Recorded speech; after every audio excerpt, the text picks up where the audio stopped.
안녕하세요. 생각의 차이에서 광문고 국어를 맡고 있는 국어 강사 신슬기입니다.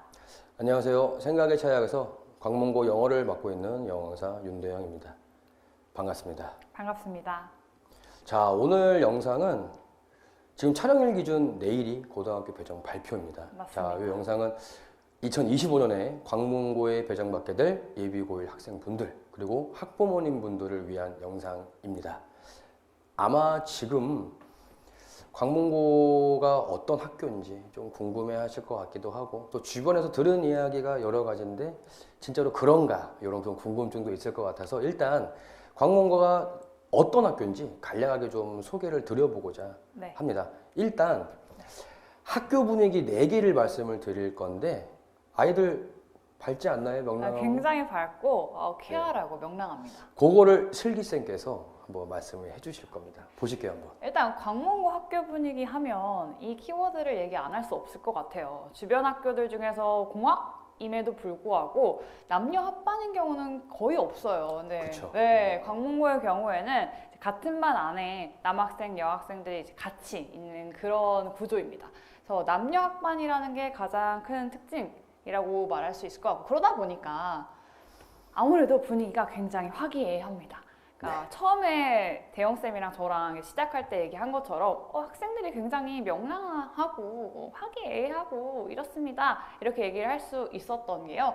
정말 실제로 학교 분위기가 화기애애해요. 그래서 학생들이 즐겁게 학교를 다니는 것 같고 학원에 이렇게 오는 친구들 보면 굉장히 친해요. 남학생들, 여학생들 이렇게 구분 없이 굉장히 친합니다. 그래서 네, 이런 학교 분위기 때문에 그런 게 아닐까라는 생각이 들고 근데 이런 측면 말고 학교 측면도 좀 궁금해요. 그렇죠. 일단 먼저 말씀드리고 싶은 게 학생 중심 학교다라고 말씀드리고 싶은 게 학교에서 운영하는 동아리 그리고 프로그램들이 여러분들이 좋아할 만한 것들 그리고 학교에서 뭐 실험을 한다든지 어디 탐방을 간다든지 여러분이 조금 더 다이나믹하게 할 수 있는 프로그램과 동아리가 많으니까 학급에서도 즐겁게 학교에서 하는 프로그램과 동아리도 좀 즐겁게 할 수 있지 않을까. 그래서 그런지 심적으로 느끼는 입시 스트레스 있죠. 네. 뭐 저희도 어릴 때 그랬지만 네. 그게 조금 덜 한 것 같아요. 맞아요. 네, 학교에서 친구들 교우 관계도 되게 좋고 또 본인들이 좋아할 만한 것들을 원해서 하는 경우가 많기 때문에 학습 부담이 그렇다고 공부를 아예 안 해도 되고 뭐 완전히 뭐 왈가닥 하자 이건 아닌데 내적 스트레스와 불안감이 조금 덜한 학교가 아닌가.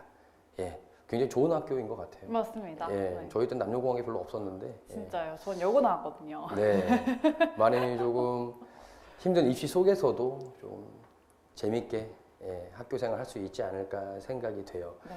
근데 요거만 보잖아요. 지금 그 생각 혹시 안 되세요? 혹시 시험 문제도 쉬운가? 내신도 그냥 이렇게 화기애애하게 막 이렇게 같이 왁자지껄하게 하면 1등급 나올 수 있을 것 같아 생각하실 수도 있을 것 같은데 몇 년 해보다 보니까 특히 작년부터 제 수강생들이 광문고 국어 공부가 너무 어렵다.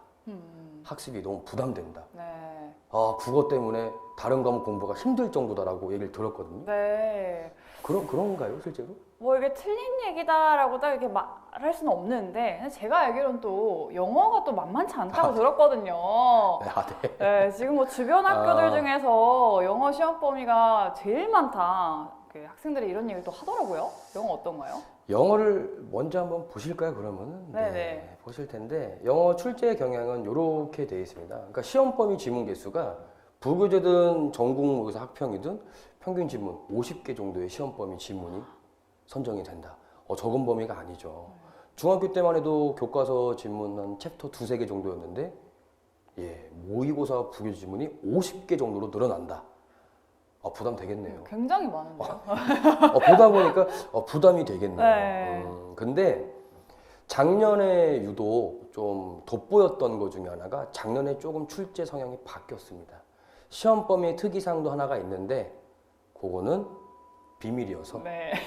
현장 설명회 때 말씀을 드릴 거고 궁금하네요. 네, 문제 유형 중에 하나가 연계형 문제와 추론형 문제가 있거든요. 근데 요 2개 중에 연계형 문제가 다시 부활되었다. 그러니까 완전히 신유형이 아니라 옛날에 있었던 문제 유형인데 내가 부활했다. 오. 변별력을 확보하는 문제다라고 보시면 돼요. 네. 그래서 그 중학교 때 영어 공부하실 때 이렇게 지문 외우고 이렇게 통암기 한다고 하죠. 네. 근데 그것만으로는 예측이 불가능한 이런 문제, 변수가 있는 문제들은 시험장에서 해결하기 조금 어렵지 않을까. 그래서 독해력이 필요한데 좀 유연한 독해력이 필요해요.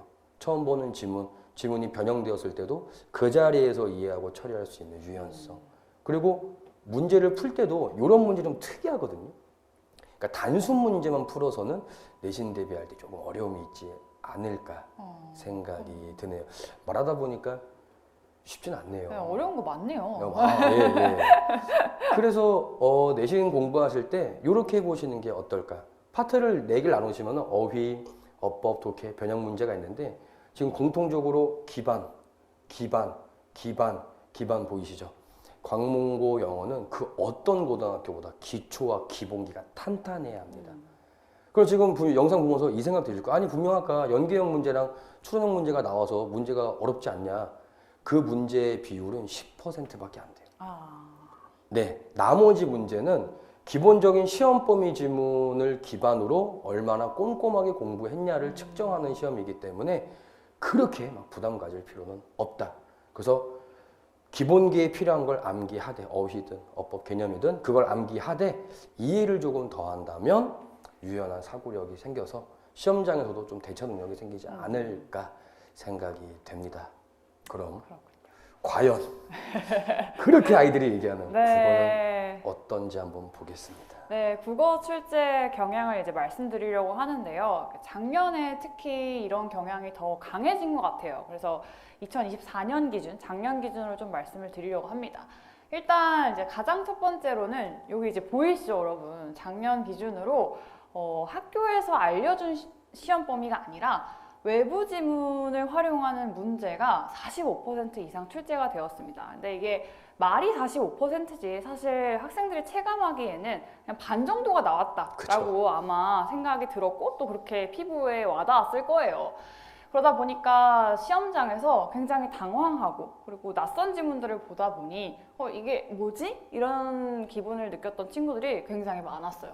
또 특히나 외부 지문 중에서 사실 이제 타 학교에 비교해서 보면 보통 외부 지문을 활용하더라도 문학 영역을 이렇게 중심으로 외부 지문을 활용하거든요. 근데 또 우리 광문고의 경우에는 작년에는 이례적으로 독서 영역도 문학 영역만큼 동일한 비중으로 출제를 했습니다. 그래서 구체적으로 말씀을 만약에 드리면 작년 2학기 중간고사에서는 독서 지문 2개, 문학 지문 2개 이런 식으로 굉장히 범위가 이렇게 포괄적인 데다가 문항도 좀 많이 나왔어요. 그래서 여러분들이 아마 이러한 시험을 대비하기 위해서는 영어랑 비슷한 것 같아요. 네. 결국에는 유연한 독해력 그리고 낯선 지문을 보고서도 침착하게 문제를 풀 수 있는 그런 능력들이 이제 필요했습니다. 근데 또 이렇게 외부 지문만 보면 너무 이제 겁을 먹게 되는데 사실은 또 이제 교과서 지문에 한정되는 문제도 반은 나옵니다. 네. 그래서 뒤로 한번 보면은 학교 필기를 기준으로 시험이 나오기는 하는데 그대로 나오는 거는 아니고요. 만약에 학교 필기가 뭐 상징이나 액자식 구성이나 의식의 흐름이나 초점화나 이런 문학 개념을 배웠다라고 하면 똑같이 내진 않고요. 요걸 좀 풀어서 표현이 바뀌어서 나오는 편입니다. 그냥 예를 하나만 들어드리면 상징이라는 걸 배웠어요. 여러분들 상징 모르는 친구들 없을 거예요. 중학교 때부터 배웠기 때문에. 그래서 이제 상징이란 말만 나왔으면 나 이거 외웠으니까 이제 풀어야지. 쉽네. 이렇게 이제 생각이 들었겠지만 요게 선지에서 정의가 나와 있는 거죠. 원관념을 숨기고 비유하는 말만 내세워서 숨겨져 있는 본래 뜻을 암시하고 있다. 이렇게 이제 출제가 되는데 사실 이 개념이 정확하게 머리에 박혀 있는 친구들은 뭐 상징 얘기하는 거네 이렇게 이제 생각이 들고 네. 문제를 쉽게 풀었겠지만 그냥 단순히 이거 상징 있어 이거 액자식 구성 있는 작품이야 이렇게만 암기를 했으면 당황했을 수 있겠죠. 그래서 정확한 개념 공부를 통해서 응용력을 강화하는 게 중요한 시험이다. 광문고 국어 시험 자체가 이렇습니다. 근데 이제 또 얘기를 하다 보니 아까 외부 지문도 사실 많이 나오고 쉽지 않네요. 네, 쉽지 않습니다. 네. 학교 필기 그대로 나오는 것도 아니고 해서 영어도 그렇고 국어도 그렇고 쉽지만은 않은 시험이긴 합니다. 수강생 중에 국어 너무 어렵고 할 게 많다고 좀 이제 조금 징징대길래 뭐라 했는데 뭐라면 안 되겠네요. 그쵸. 진짜 할 게 많네요. 네, 맞긴 맞습니다. 네. 그리고 여러분 지금 보셨겠지만 국어도 영어도 언어죠. 그쵸. 그렇죠? 언어는 사실은 크게 본질은 다르지 않아서 그러니까 요것만 암기하고 있고 요걸 모르면 문제를 풀 수 없죠. 지문에 영어도 마찬가지예요. 지문에 적혀 있는 것만 그대로 암기해서는 그 변수가 생기는 예측 불가능한 문제는 대처 능력이 좀 떨어지기 때문에 지금 공부하고 있는 것들 네. 국어든 영어든 여러분 지금 국어 뭐 문학이든 비문학이든 영어 문법이든 독해든 뭔가 하고 있을 거예요. 네, 그렇죠? 맞습니다. 그 하고 있고 여러분이 뭐 지문을 분석해 보기도 하고 뭐 문법 개념을 정리하는 모든 것들이 이렇게 예측이 불가능하거나 변형됐을 때 나오는 문제들을 맞출 수 있는 힘을 좀 기르고 있다라고 생각하시는 게 마음에도 좀 좋을 거고. 네. 예. 그리고 지금 공부하는 게 너무 힘들 거예요. 고등학교 개념도 처음 배우고. 근데 맞습니다. 이 모든 한순간 한순간이 결국에는 시험장에서 발현되거든요. 그러니까 여러분이 시험장에 들어가서 여러분도 모르게 어떤 사고 과정을 통해 문제를 풀 거 아니에요. 근데 그때 내가 몇 월 며칠에 이걸 배워서 이걸 공부했으니까 이렇게 푸는 거지가 안 떠올라요. 맞아요. 직관이 발동될 거라고요. 그러니까 지금 하고 계신 공부, 지금 강국어 국어랑 영어 봤는데 쉽진 않네요. 네. 그렇죠? 네. 근데 괜히 또 너무 불안해하지 마시고 너무 막연하실 필요가 없는 게 국어도 영어도 그럴 텐데 영어는 너무 특수한 문제는 안 나와요, 참고로. 정말 막 고등학교 3학년 수준의 지문을 가져오지는 않고. 네, 국어도 마찬가지입니다. 외부 지문이 많이 나온다고는 하지만 사실 고1 기출문제에서 크게 변형돼서 나오진 않아요. 거의 유사하게 나오거든요. 그래서 너무 겁먹으실 필요 없고 너무 어려운 시험이어서 광고, 영어, 국어 너무 어려워서 등급 따기 어려울 것 같아. 이런 네. 건 좀 아닙니다. 네. 그 지금 오늘 간략하게 광문고가 또 어떻고 또 국어 영어가 어떤지 봤습니다. 제가 오늘 슬기쌤하고 영상 촬영 준비를 할 때 가장 많이 한 고민은 물론 어떤 컨텐츠로 제공을 할까 이것도 있고 어떻게 하면 좀 더 유익할까를 고민할 때 저희가 가지고 있는 10개를 다 공개할까 아니면 3개 정도만 고민할까. 오늘 10개를 다 공개하진 않았습니다. 맞습니다. 네, 좀 숨겨놨어요. 네, 저희 둘 다 동의했던 것 중에 하나가 내일 발표가 나요. 근데 또 이 영상을 보고서 너무 또 두려움이 커지거나 또 막 불안감이 커지고 그럴까봐 지금 여러분 2월달이 남았기 때문에 그렇죠. 지금 하고 계신 공부 그냥 꾸준하게 이어나가셔야 돼요. 근데 이걸 보고 갑자기 불안감을 느끼면 공부가 뒤틀리고 오버페이스 한다고 하죠. 맞아요. 그럼 또 하던 거 안 하게 되고 또 괜히 또 생각에 감정에 휩싸여서 공부가 좀 힘들 수 있기 때문에 나머지 것들은 네. 우리 네. 현장에서 현장에서 현장 설명해서 말씀을 드릴 테니까 오늘 영상을 보셨다면 학부모님 분들 그리고 시험장에 들어갈 실제로 공부를 하게 될 학생분들도 네. 현장 설명에 오시는 걸 강력히 추천드립니다. 네. 또 저희가 할 겁니다. 맞습니다. 네. 네, 현장에서 더 많은 정보랑 유익한 어떤 전략들 말씀드리도록 하겠습니다. 네, 저는 그럼 현장 설명회 때 다시 뵙도록 하겠습니다. 감사합니다.